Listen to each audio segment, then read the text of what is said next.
төрөв үзэгчдээ лайк телевиз зочны цаг эхлэж байна. Энэ удаагийн зочин хөдөлмөрийн аюулгүй байдал, эрүүл мэндийн төвийн мэрэгжилтэн Дарис Сүрэн байгаа. Танд энэ өглөөний мэндийг хүргье. За өглөөний мэнд хүргье.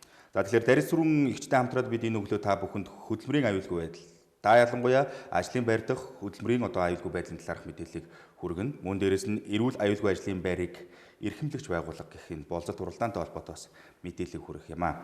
За тэгээд яг одоо нэг эрүүл аюулгүй ажлын байр эрхэмлэгч байгууллага гэдэг энэ боловсрол уралдааны маань шалгаруулалт явагдаж байгаа учраас эндээс хоёулаа яриагаа эхлэж бодож байна. Энэ боловсрол уралдааны талаар мэдээлэл өгөөж 90 хэдэн оноос хойш зохион байгуулагдаж байна. Энэ шалгаруулалт нь ямар байдیں۔ Ямар байгууллагууд илүү төлхөө оролцдог юм те. За тэгэхээр энэ эрүүл аюулгүй ажлын байрыг эрхэмлэгч байгууллага энэ боловсрол уралдаан маань болохоор Монгол Улсын хэмжээнд зохион байгуулагддаг. Энэ манай энэ уралдааны гол зорилго нь юу гэдэг гэхээр ерөөсөө үйлдвэрлэлийн орчин буюу ажлын орчин нөхцөлийг тийм ээ эрүүл байлгах, тэнд ажиллаж байгаа ажилтны эрүүл мэндийг хамгаалах, мөн үйлдвэрлэлийн осол мэргэжлийн шалтгаалх хөвчнөөс өрсөн сэргийлэх. За тэгээд энэ хөдөлмөрийн аюулгүй байдлын эрүүл ахуйн талаар одоо арга хэмжээний зохион байгуулж байгаа аж ахуй нэгжийн үйл ажиллагааг дэмжих, урамшуулах тийм ээ. Тэдгээрийн одоо тэр дэвшилтэд технологи, арга барил одоо юу гэдэг нь тэргүүн туршлагыг бусдад түгээн дэлгэрүүлэх. Энэ зорилготойгоор энэ уралдаан зохион байгуулагддаг. Тэгэхээр энэ эрүүл аюулгүй ажлын байр эрхэмлэгч байгууллага гэдэг энэ уралдаан маань болохоор одоо энэ Монгол Улсын хэмжээнд төрийн өмчийн бүх байгууллагууд оролцох боломжтой. Энэ маань болохоор хөдөлмөр нийгмийн хамгааллын яамны сайдын тушаалаар журам батлагдсан. Ингээд зохион байгуулагддаг. Тэгэхээр үндсэн зохион байгуулагч нь болохоор хөдөлмөр нийгмийн хамгааллын яам буюу манай хөдөлмөрийн аюулгүй байдал эрүүл мэндийн төв зохион байгуулж оролцдог. За тэгэхээр хамтран зохион байгуулагчаар нийгмийн даатгалын ерөнхий газар, мэргэжлийн хяналтын ерөнхий газар, за тэгээд салбар яамдууд оролцож зохион байгуулдаг ийм уралдаан. Таны саяны ярианд дунд төрийн өмчит байгууллагууд гэлээ шүү дээ. Хувийн хэмжээний байгууллагууд оролцох юм боломжгүй байдаг юм аа. Болно. Төрийн ерөөсөө өмчийн бүх хэлбэрийн аж ахуй нэгж байгууллагууд гэдэг чинь төрийнх оролцсон, хувийнх оролцсон. Тэгэхээр ерөөсөө хувийн хэмшилч бай, төрийнч бай бүх л байгууллагууд манад оролцох боломжтой. Ажилчдын тоо харгалзахгүй үйл ажиллагааг явуулчлаа бол манай энэ уралдаанд оролцох боломжтой. Тэр хөдөлмөрийн аюулгүй байдал гэж ярихаар заавал нөгөө хүнд үйлдвэрлэлийн салбартай холбогддог шүү дээ тийм. Одоо ялангуяа уул уурхай барилгын салбар тийм зам засвар гэл ингээл ярина. Тэгэхээр энэ одоо аж ахуй нэгжүүд илүү төлхөө оролцоод байна уу? Эсвэл бас жоохон хөнгөн үйлдвэрийн салбарууд ч гэсэн энд оролцоод яваад байна уу? Тий, ер нь ихэнхдээ бол манай байгууллагч нь болохоор ажилчдын одоо энэ хэвийн бус нөхцөлд ажилладаг ажилтгчдын урьдчилан сэргийлэх болон хугацаа төслөг, за хөдөлмөрийн нөхцөлийн үнэлгээ хийдэг ийм үндсэн чиг үүрэгтэй ийм төрийн байгууллага. Ерөнхийдөө Монгол Улсын хэмжээний одоо энэ хөдөлмөрийн аюулгүй байдал эрүүл ахуйг хариуцаж одоо чиг үүргээр ажиллаж байгаа төрийн байгууллага манай байгууллага. Тийм учраас энд манай байгууллагатай харилцан ажилладаг тийм ээ нөхцөлийн үнэлгээ хийлгдэг, урьдчилан сэргийлэх үзлэгт ордог энэ байгууллагууд төлхөө манад ханддаг. Тийм учраас энд эрсдэлтэй ажлын байрууд элбэг байдаг. Одоо уул уурхай, зам тайвар, барилга эдгээр одоо салбаруудаас энэ төлхөө орж ирж байгаа юм л да. Гэхдээ ер нь анхуд одоо энэ уралдааныг зохион байгуулж байхад бол одоо тэр эрсдэл хэрэгтэй байгууллагууд аж ахуйн нэгжүүд ордог байсан бол одоо бас хүрээ өргөжөөд хилээд төрийн үйлчилгээний байгууллагууд одоо цэрэг цагдаа юу гэдэг нь тийм шүүх, имлэг, цэцэрлэг одоо ийм байгууллагууд хүртэл оролцож байгаа юм. Тэгэхээр ерөөсөө энэ хөдөлмөрийн аюулгүй байдал эрүүл ахуй гэдэг юм чи ерөөсөө үйл ажиллагаа явуулж байгаа бол энийг авч хэрэгжүүлж ах хэрэгтэй байхгүй. Тийм учраас ерөөсөө бүх байгууллага оролцож байна. Ажлын байрыг ялгуурлгүй ажлын байр болгон дээр одоо ер нь аюулгүй байдлыг сайх шаардлагатай шүү дээ. Заавал одоо барилгын салбар уул уурхай гэрэл хөдөлмөрийн аюулгүй байдал ярих ёсгүй. Өнөөдөр багш эмч хүртэл одоо ер нь ажлын байр дэх аюулгүй байдал гэдэг юм уу те зүйлсийг бол ярих шаардлагатай болоод байна. Тэгээд ер нь гол шалгуур нь ер нь юу гэдэг юм бэ? За тэгэхээр энэ боловсрол уралдааны маань шалгуур болохоор 100 оноогоор ийм шалгуур үзүүлэлт гаргасан байдаг. Энэ маань болохоор яг журмын дагуу одоо 4 багц ийм шалгуур үзүүлэлт байдаг. Нэгдүгээр нь одоо удирдлага зохион байгуулалт байдаг. Хоёрдугаарх нь болохоор одоо тоног төхөөрөмжийн баталгаажуулалт тийм ээ. Одоо тоног төхөөрөмжийн засвар үйлчилгээ баталгаажуулалт. За гуравт нь болохоор ерөнхийдөө хөдөлмөрийн аюулгүй байдал эрүүл ахуйн сургалт орж ирэх жишээ. Дөрөвт нь болохоор ер нь бол энэ хөдөлмөрийн аюулгүй байдал эрүүл ахуй гэдэг энэ асуудалд ажилчдыг хэрхэн яаж оролцуулдаг юм тийм ээ. Одоо олон нийтийн ажилд яаж энийг авч ашигладаг юм. Тэдгээрийг яаж одоо энэ хөдөлмөрийн аюулгүй байдал эрүүл ахуй талаас нь одоо ажил олгогч дэмждэг ийм 4 багцаар 100 онооны үзүүлэлтээр ингээд үг нэвчдэг байна. За. Тэр болцолт уралдаан гэдэг нэрний цаана бол хөдөлмөрийн аюулгүй байдлыг одоо сахиулах бодлого мэдээж явж байгаа шүү дээ. Энэ чинь бол зөвхөн уралдаан биш. Ер нь бол албан байгууллагууд хөдөлмөрийн аюулгүй байдал, дүрм журмаар нь баримтлах шаардлагатай байна гэдгийг сануулж байгаа нэг хэлбэр гэж би харж байна л да. Тэгэхээр Монгол улсад одоо энэ 4 сарыг тэр чигээр нь хөдөлмөрийн аюулгүй эрүүл ахуйн сарын аяны сар болгочдөг байхгүй. Тэгэхээр өөрөөсөө сарын аяны хүрээнд одоо олон арга хэмжээний зохион байгуулж хэвшигдсэн байгаа байхгүй. За энэний нэг жишээ нь энэ эрүүл аюулгүй ажлын байрыг эрхэмлэгч байгууллага гэдгийг тодруулан гаргаж ирэх энэ уралдаан байдаг. Тэгэхээр энэ уралдааны маань ерөөсөө гол зорилго нь юу юм гэхээр ерөөсөө бид нар одоо энэ уралдаанд бэлдэж энэ 100 онооны шалгуурыг биелүүлэх биш. Ер нь цаашдаа одоо энэ ажиллах орчин нөхцөлийг яаж эрүүл байлгах вэ? Ер нь бол хөдөлмөрийн аюулгүй эрүүл хав гэдэг чинь хоёр зүйл дээр тогтдог. Нэг нь болохоор ерөөсөө эрүүл ажилтан байх хэрэгтэй. Хоёрт нь болохоор ерөөсөө аюулгүй эрсдэлгүй ажлын байр бий. За тэр хоёр чинь нийлж нөгөө зохистой хөдөлмөр гэдэг юм чинь бий болоод байгаа байхгүй. Тэгэхээр энэ зохистой хөдөлмөрийг л ерөөсөө бий болгох хэвшүүлэхийн тулд энэ уралдаанаар одоо аж ахуй нэгж байгууллагуудын одоо сэтлийг шүү идэвхжүүлж өгч байгаа юм л да түрүүж. Энэ бол яг заавал нэг уралдаан тэмцээн гэх биш тий. Цааваараа бол даалд бас нэлийн одоо өргөн цар хүрээтэй ийм бодлого яваад байна гэж хараад байна шүү дээ. Энэ бол ялцгүй ажлын байран дээрх одоо энэ аюулгүй эрүүл орчин бий болгох, мөн дээрээс нь тэр ажлын байран дээр ажиллаж байгаа хүн болвол эрүүл байх тий. Энэ санаа бол ер нь явж байна гэж харж байна. Тэгээд энэ одоо ингээд Монгол улсад ер нь эрүүл аюулгүй ажлын байрыг ингээд норм стандарт байгаа дээ шүү дээ тий. Тэгэхээр энэ ер нь хизээнээс мөрдөгдөж эхэлсэн байт юм бол ер нь социализмын үеэс бүр дээр үеэс ер нь мөрдөгдөж эхэлсэн юм уу? Эсвэл саяхан шинжилгээгээр найруулагдсан байна уу? Ерөөсөө энэ хөдөлмөрийн аюулгүй байдал гэдэг юм чи ерөөсөө хүний хөдөлмөртэй холбоотой үүссэн учраас хүн хаана тэнд л ерөөсөө энэ хөдөлмөрийн аюулгүй байдал Монгол улсад ер нь яаж явагдав. Монгол улсад бол одоо 2008 онд бие даасан хөдөлмөрийн аюулгүй эрүүл ахуйн тухай хууль батлагдсан. Хөдөлмөрийн хуулиас салж. Тэгэхээр одоо энэ хөдөлмөрийн аюулгүй эрүүл ахуйн тухай хуулиар яах вэ гэхээр энэ хөдөлмөртэй холбоотой бүх л асуудлыг зохицуулж байна. Орчин бүрдэж байна. Тэгэхээр тэр хуулийн дагуу одоо ингээд олон тогтоол шийдвэр журмууд гараад хэрэгжиж байна. Тэгэхээр стандарт гэж ажлын байрны стандарт шаардлага хангасан ажлын байр гэж байдаг байхгүй. Энэ яг юу хэлээд байгаа юм гэхээр ерөөсөө хэм хэмжээгээ барьсан тэр ажлын байрыг л одоо стандарт хэм хэмжээг нь тэр одоо 2008 оны хуулиар зохицуулаад байна уу? Хэм хэмжээ гэдэг чинь одоо олон стандартууд байна манайд одоо. Тий. Тэр олон төрлийн стандартууд. Тэр чинь ерөнхийдөө Монгол улс ерөөсө гаргаад байгаа юм биш. Дэлхийн нийтэд хэвшүүлж байгаа стандартыг манай Монгол улс өөртөө нутагшуулдаг тийм ээ. Манай Монгол улсад Монгол хүнд одоо тэр ажиллах нөхцөлд аль нь зүйтэй тэрүүгээр гаргасан юм стандартууд байгаа. Тэгэхээр тэр стандартууд одоо ерөөсөө өөр гэсэн стандарттай. Тэгэхээр тэр стандартын шаардлагыг л хангаж авах хэрэгтэй байхгүй. Тэр стандартын шаардлага гэдэг бол яг хуулиасаа өөр байгаа тийм үү? Тийм өөр. Тэр олон улсын мөрдөж байгаа стандартад нийцүүлж ирнэ Монголыг одоо нутагшуулж хэрэгжүүлэх зүйл яриад байна шүү дээ тийм. Тэр 2008 онд ер нь бол хөдөлмөрийн хуулиас салаад хөдөлмөрийн аюулгүй байдлын тухай хууль гэдэг ингээ гарчлаа шүү дээ тийм. Тэгэхээр энэ хууль 2008 онд гарснаас хойш өөрчлөлтүүд ер нь ямар байсан бэ? Энэ дээр чинь одоо өөрчлөлтүүд байгаа шүү дээ. Одоо жишээ нь одоо хөдөлмөрийн хуулиар бид нар чинь одоо нөгөө ажлын нөхцөл одоо ажиллах цаг бүх юм ингээд зохицуулдаг үстэй. Яг тэрүүн шиг энэ хөдөлмөрийн аюулгүй байдал эрүүл ахуйн тухай хуулиар яах нь вэ гэхээр тэр хөдөлмөрийн аюулгүй байдал эрүүл ахуйн тухай хуулийг тэр ажлын байранд хангахын тулд яах нь асуудал хариуцсан мэрэгчлэнтэй байх нь зөвлөлттэй байх нь байна. Тэр нь одоо тодорхой хэмжээний цалин авдаг байх нь хувь тийм ээ. Цалингийн хувийг авч ажиллах нь байна. Тэн дээр яах нь вэ гэхээр нөгөө л хөдөлмөрийн хууль шиг хөдөлмөрийн аюулгүй байдал эрүүл ахуйн тухай хуулиар бариад бас одоо яах нь тэр хүний ажиллах орчин нөхцөлийг сайжруулах нь одоо тэр хүний эрүүл мэндийг хамгаалах нь тийм ээ одоо норм хувцсыг тавьж өгөх нь жишээ нэг удаа зөрчилж байгаа байгууллага дээр очиод ядаж биднэрт хууль байна шүү дээ тийм хуулиа хараад тэрнийхээ дагуу ажиллана бид нар угаасаа ерөнхий хуулийн дээр захирагч байгаа юм шүү дээ хуулийн хүрээнд л журам дүрм чанга гарч байгаа шүү дээ ер нь одоо би болохоор байгууллагын талаар бас жоохон тодруулмаар байна л да. Хөдөлмөрийн аюулгүй байдал эрүүл мэндийн төвөөр ингээд байгууллага үйл ажиллагаа явуулаад байна. Тэгэхээр ер нь бол хүмүүс хөдөлмөрийн аюулгүй байдал гэхээр ажлын байран дээрх норм стандарт гэхэлэр юу санаанд орохоор мэрэгжлийн хяналт санаанд ороод байдаг байхгүй юу? Тийм учраас одоо энэ хөдөлмөрийн аюулгүй байдал эрүүл мэндийн төв гэж энэ байгууллагын хувьд яг хийж хэрэгжүүлж байгаа ажлынхаа талаар бас ойлгомжтой үзэгчд хэлж байгаа чинь. Тэгэхээр манай байгууллагын хувьд 1967 онд үүсгэн байгуулагдсан. Ийм 50 жилийн түүхтэй ийм байгууллага л да.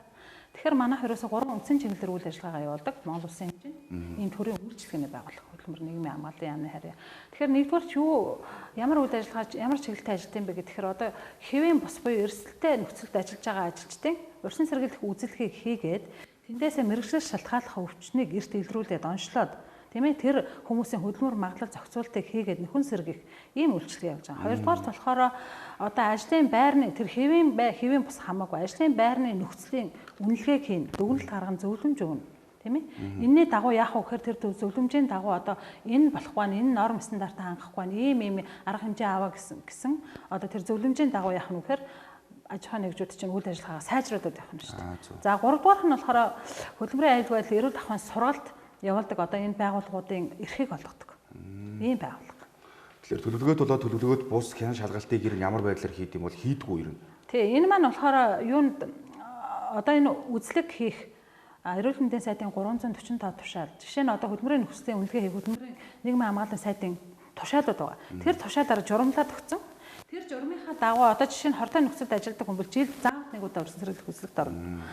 Эсвэл одоо хортой нөхцөлд ажлын байрны одоо нөхцлөөс хамаарат нөхцөлийн үнэлгээг жил тутам нэг хийлгэнэ гэх жишээ нь ингээд нөгөө ажлын онцлогоос нь болоод заагаад өгсөн. Тэр журмынхаа дагуу явчих. Тэгэхээр өнөөдөр Монгол улсад бол хөдөлмөрийн аюулгүй байдлын тухай хууль гэдэг ингээд тусдаа хууль гарсан 2008 оноос хойш хэрэгжиж явж шít. Үүний хажуугаар олон улсад мөрдөгдөг норм стандартыг бол хангуулахаар танаа байгууллага бол ингээд ажиллаж байна. Гэвчиг яг тэр ажлын байран дээр ажиллаж байгаа хүмүүс бол бид нар яг ямар норм стандартыг хангах ёстой гэдэг юм уу те бидний одоо ажил үүргийг зохицуулах хөдөлмөр одоо хууль дүрм эрх зүйн орчин гэж юу гэдэг талаар мэдлэг мэдээлэл жоохон дотмог байгаа дээ шүү дээ. Энэ талаар ер нь сургалт сурчлагаа гэдэг юм уу соён гэгэрүүлэх ажил гэвэл яаж зохицуулт юм бол?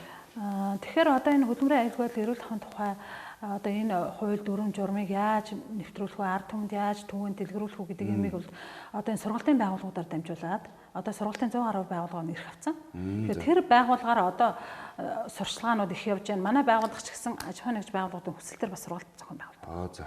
Тийм. Тэгэхээр ерөнхийдөө бол одоо энэ хөдөлмөр нийгмийн хамгаалалтын сайдын 114 тушаал гэж байдаг. Тэр тушаалаар яг хөөр аж ахуйн нэгж байгууллагууд хөдөлмөрийн аюулгүй байдал эрүүл ахуйн асуудал хариуцсан мэрэгчлэнтэй байна.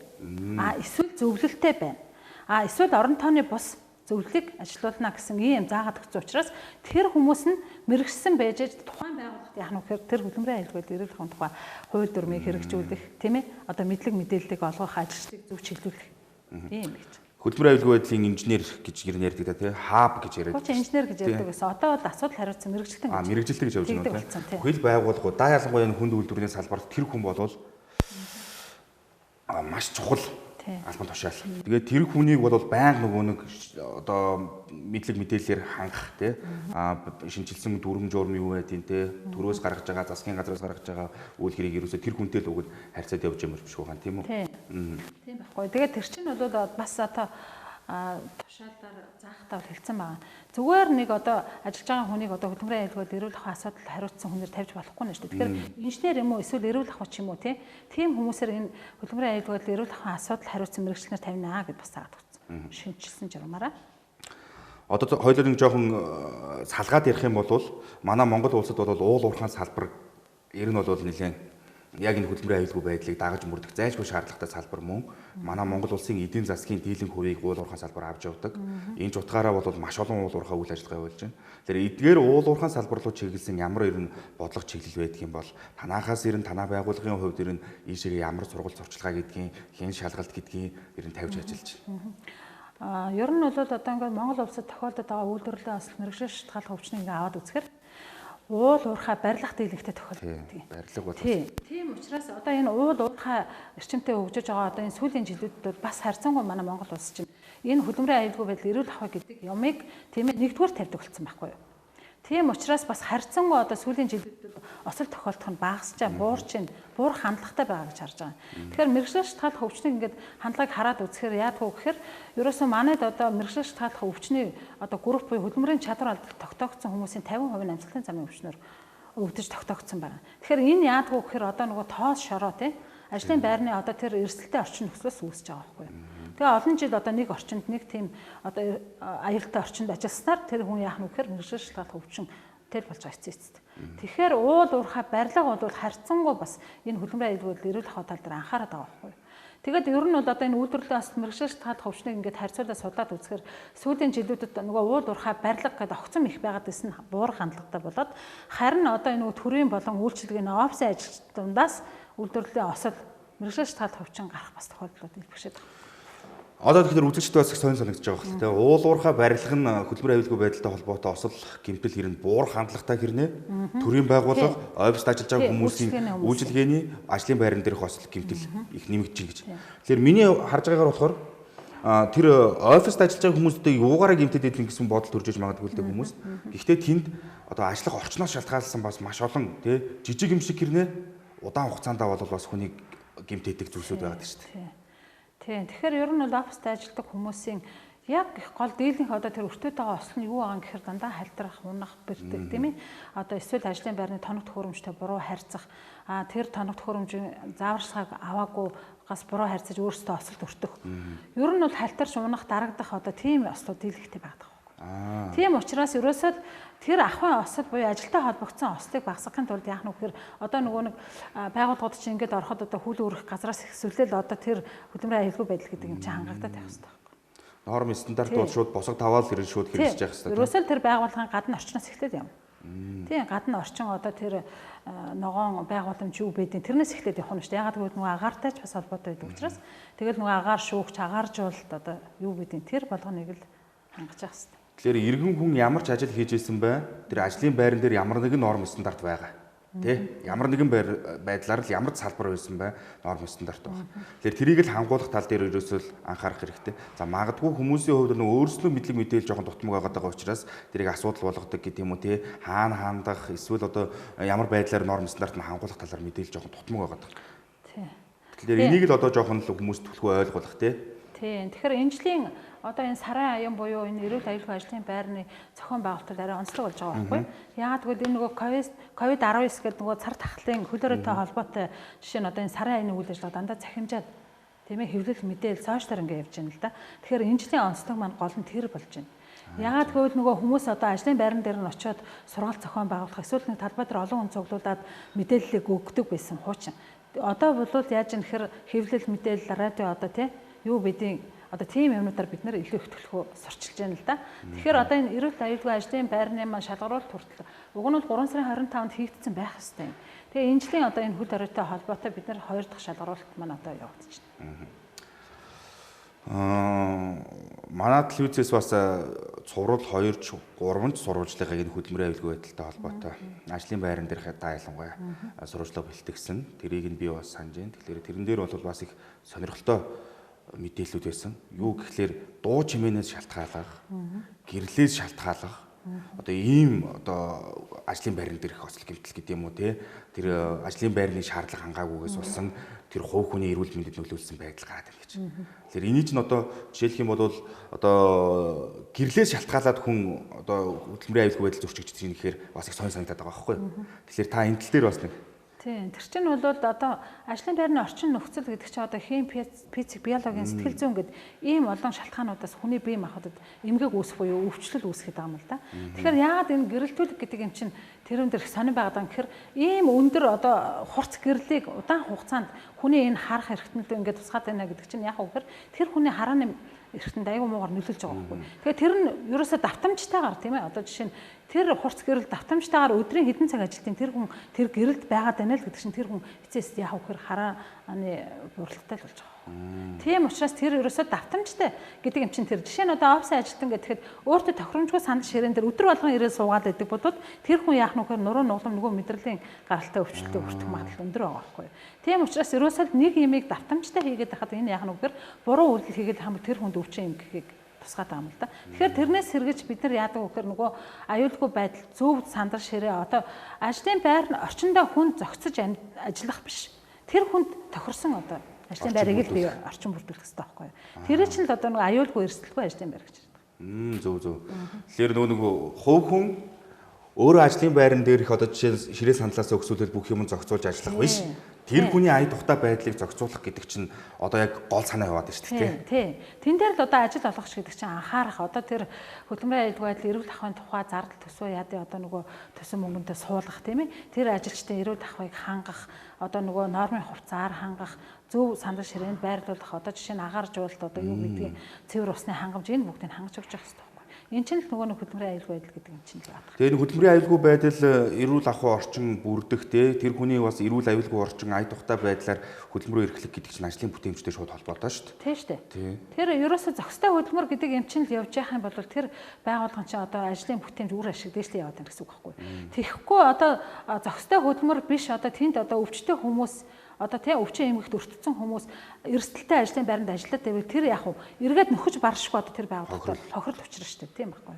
Тийм учраас ерөөсөө энэ хөдөлмөрийн аюулгүй байдал эрүүл ахуйд зарцуулсан тэр хөрөнгө бол тэр байгууллагад одоо хизээ нэгэн цагт ашиглал өгөх хэрэгтэй байна.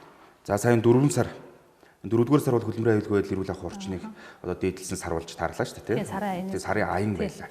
Тэгээд ингээд дуусчлаа, тийм. Тэгэхээр энэ 4 сарын хугацааг та нэг ингээд дүгнэх юм бол тийм энэ сард хийж хэрэгжүүлсэн ажил гэдэг юм уу?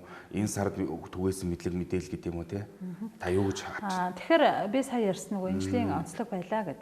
Тэгэхээр манай байгууллагаас бол одоо ерөөсөө өөрсдийн одоо боломж болцоогоор одоо энэ хэвлэл мэдээллийн хэрэгслүүдээр одоо цаг тутамд мэдээллийг явуулж байна л да.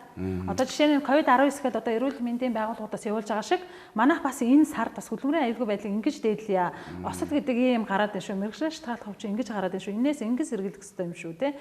Асуудал хариуцсан мэргэжлэгнүүд идэвхтэй ажилуулаараа сургалт сурчлаганд одоо энэ олон нийтийн үнд зөв байрлуулаараа гэдэг ингээд байнга ингээд явж байна. Тэгэхээр яг хөхөр энэ сар бол ерөөсөө бидний хувьд мэдээллийн сурчлагын сар л. Зөв. Одоо жишээлх юм бол одоо энэ болцолт уралдаанд ороогүй за ингээд ер нь хөдөлмөрийн аюулгүй байдал эрүүл ахуй орчны талаар одоо нэг шинэхэн мэрэгжилттэй болсон ч юм уу те байгууллагын хувьд ямар байдлаар танай байгууллагад хандаж мэдлэг мэдээлэл авах ёстой юм эсвэл танахаас ураад бас одоо сургалт сурчлагыг ер нь яаж зохион байгуулах боломж байдаг вэ?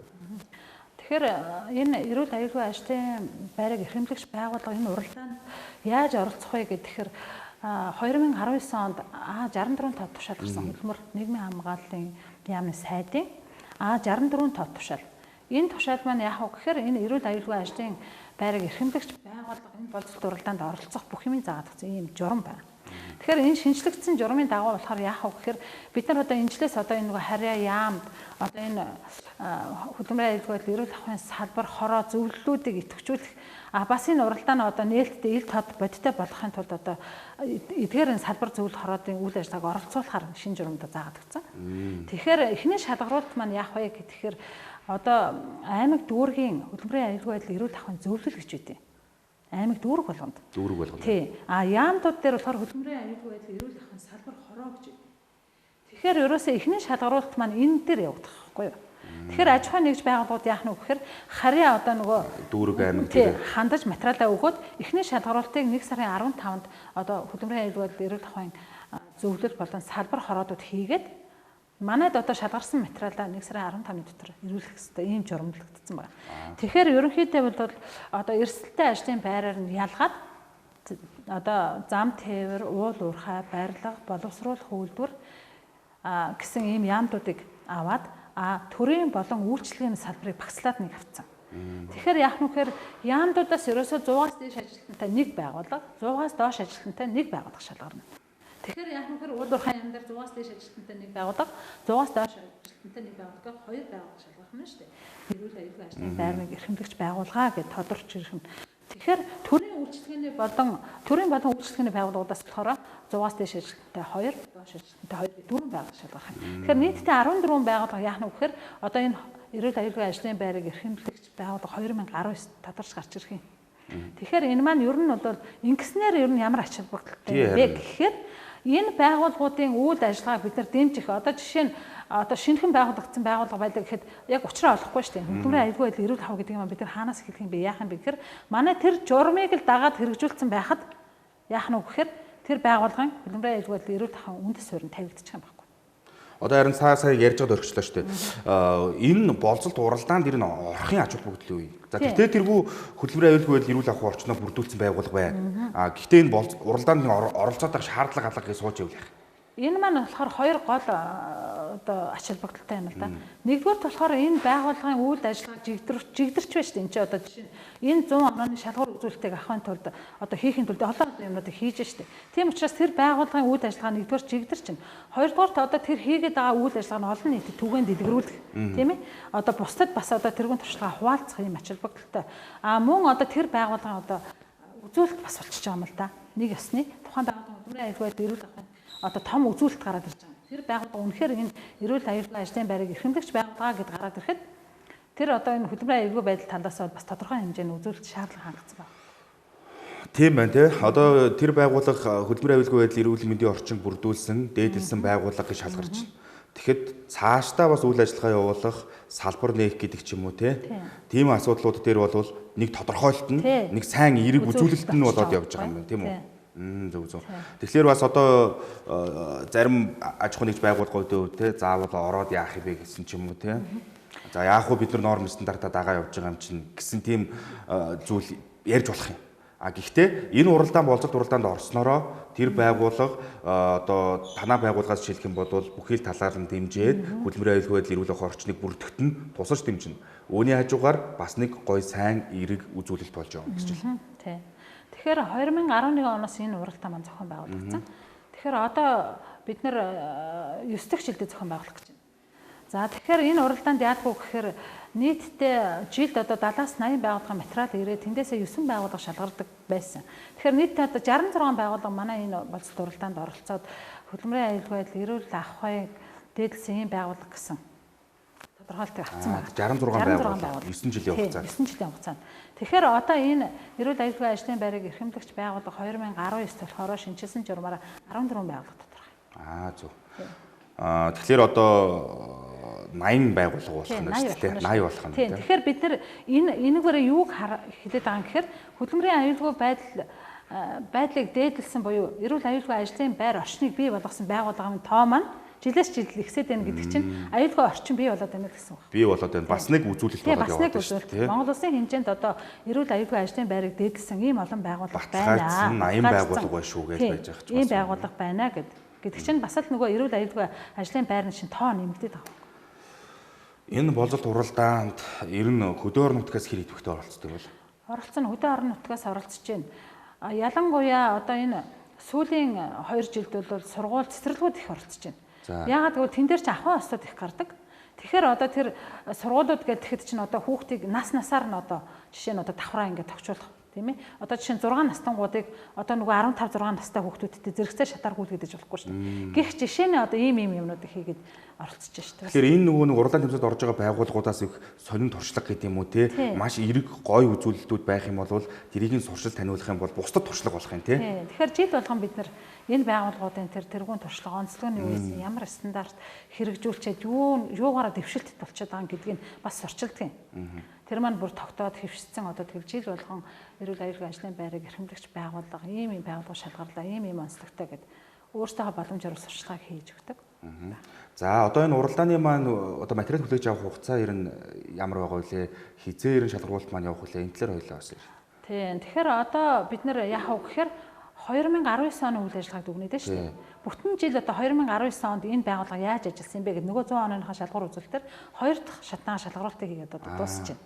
За тэгэхээр 20 оныхаа яах вэ гэхээр дараа оныхаа ихэн дээр авах нь шүү дээ. Тийм байна. 21 оны 1 сард авах. 21 оны 1 сард авна. Харьяа дүүргийнхаа яах вэ гэхээр хөдөлмөр халамж хариуцсан одоо тэр байгууллагатай өгнө шүү дээ. Тэгжээч нөгөө салбар хороо болон зөвлөлүүд чинь 1-р шатнаа шалгуулалт хийгээд манайд 1 сарын 15-нд шалгарсан материал ирдэг. Тэгээд бид нэр 3 сарын 25-ны дотор энэ хөдөлмөрийн аюулгүй байдал эрүүл ахуйн үндэсний хороо гэж байдаг. Тэр хороонд одоо ийм материалууд ирээд ийм шалгаруулалт явагдлаа гэж тайлангаа тавьж хэлэлцүүлээд тэгээ студент тодорхойлдог.